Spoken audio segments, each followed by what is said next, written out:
Bernhard Langer, welcome to Sportsvibe TV, and may I start by just saying congratulations for everything, and everything is pretty much everything, isn't it, for you? You've been there, done it, won pretty much everything there is to win. You're an OBE, you're even an OBE, and you're German, and you're an OBE. Imagine that. How did that happen? No idea, but very blessed. I've, you know, as you say, had a wonderful career. There were ups and downs, always is, as life presents itself. But you know, to be able to conquer the yips 4 times and still have a great career is pretty amazing. So I'm very blessed. Well, 2 Masters, and we'll talk about the Masters in a minute.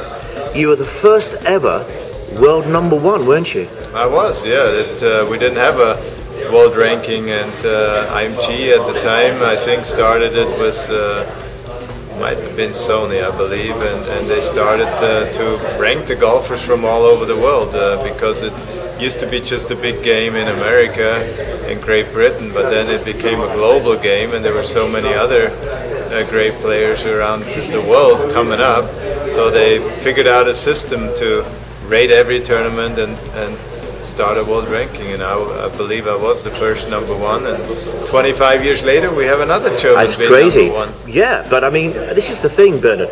How did a German become the world #1 golfer in the world? Because there was no background, no history, no tradition. Football, yes. Motor racing, yes.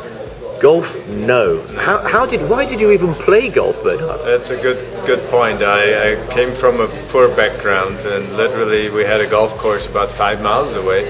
And my older brother started to caddy to earn some pocket money. And when I saw him come home on the weekends with a few Deutschmarks in his pocket, I thought, hey, this is a good idea. Maybe that was the incentive. That was the incentive, was money. You know, at a young age we never received any pocket money, we couldn't buy anything. So he took me along when I was about 8.5, 9 years old, and I got hooked up with the club champion right away, which was fortunate. He took a liking to this little, you know, 9-year-old blonde fellow, and I became his caddy whenever he showed up. So that's how I got into golf, earning money. Really, I wasn't into the game at first. You had no dreams to become a golfer? None whatsoever. And there was no German to emulate, was there, I guess? No, there wasn't. So all your friends were, what, Beckenbauer and these sort of people were the heroes? We were all into soccer, right. into football, and that was my love at the time too, and I was good at other sports. But now, you know, hanging out as a caddy on the golf course almost every day after school, certainly on the weekends, I had some time there waiting for members. So we were given 4 clubs by members to play with, and the caddies were allowed to practice and play if there's no one to work for. So that's how I got into golf, and immediately got hooked. You know, got the golf virus. Everything after that, you know, became less important, and I put all my energy and concentration into playing golf and practicing golf. Well, you won the European Tour twice as well, of course, the Order of Merit. And you mentioned that there's a German now who's the #1, and it's quite similar to when you were winning the Masters, because then it was you and Seve Ballesteros and Nick Faldo and Ian Woosnam and Sandy Lyle. There was a wonderful era of European golf, which of course you have now. But what a wonderful time to be winning the majors with all those other great European stars. It sure was a great time for the 5 or 6 of us, if you want to throw a Lazabal in the mix of it. You know, we were dominating European golf and at times world golf. We were all #1 in the world at one time, and we had all won majors. And we were competing against each other on a weekly basis on the European Tour or even around the world. And I think it's a very healthy way to play golf, because if I see you know, Seve Ballesteros win a major, I know I've beaten him several times. If he can win majors, I can win majors. So that kind of helped each and every one of us, I think, to have a better belief in our own game and take the game to a new height. And then we started winning the Ryder Cups once we had a little bit more depth to our team. And that gave us even more confidence and a new boost to European golf. And as you mentioned, now we have a wonderful group of young guys again in Europe that are very similar. They keep winning great championships. They're going to win majors. They're ranked very high in the world rankings, and they can win and compete anywhere around the world. You mentioned Seve and you mentioned Ryder Cups, and of course You played in 10 Ryder Cups, I believe 9 in a row. Then you just took one year off, and then you played again. And then, as if that's not enough, you then captained the Ryder Cup, the European Ryder Cup, to a victory in America. So I guess the Ryder Cup for you is such a big deal. And you know, like golf, you had your, well, I think you began with your lows in Kiowa in '91, but you had so many highs as well. Oh, the Ryder Cup is a match by itself. You know, I think it's the most exciting, most thrilling tournament that we have. And it shows in the emotions, the way the players react to a successful putt or shot or a missed one, because you don't represent yourself, you represent your country, a team, your whole continent, and it's become such a rivalry over the years between America and Europe.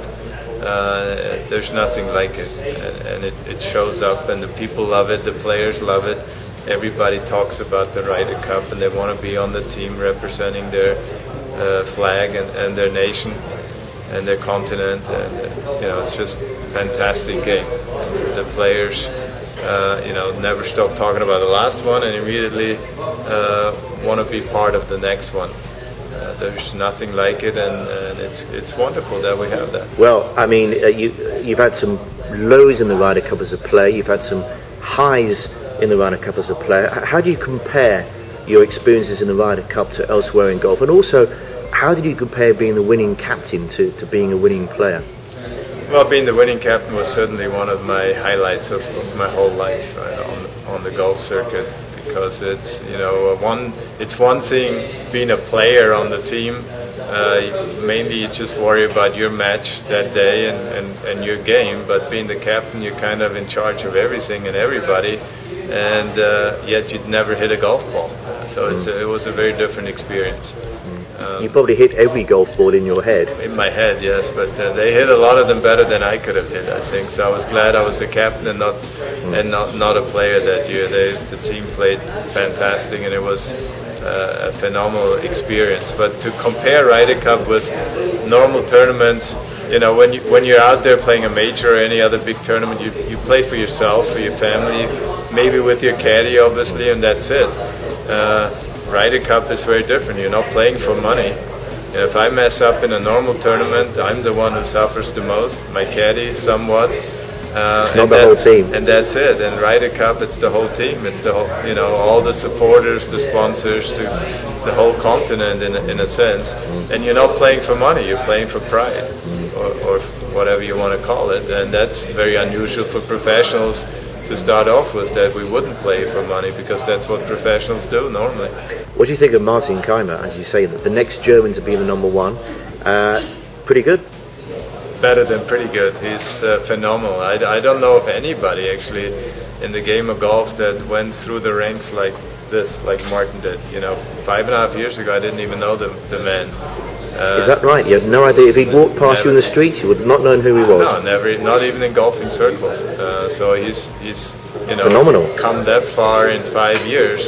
And I remember hearing his name the first time. My brother, who was in the golf business, he said there's a young boy, literally a young man called Martin Keimer, and he shoots 61, 62, 64s on a regular basis. He wins all these EPD tournaments, which is the European Developmental Tour, and then he went on to get a few, well, because he won that, he got on the Challenge Tour, and within 4 weeks he secured his card for the European Tour.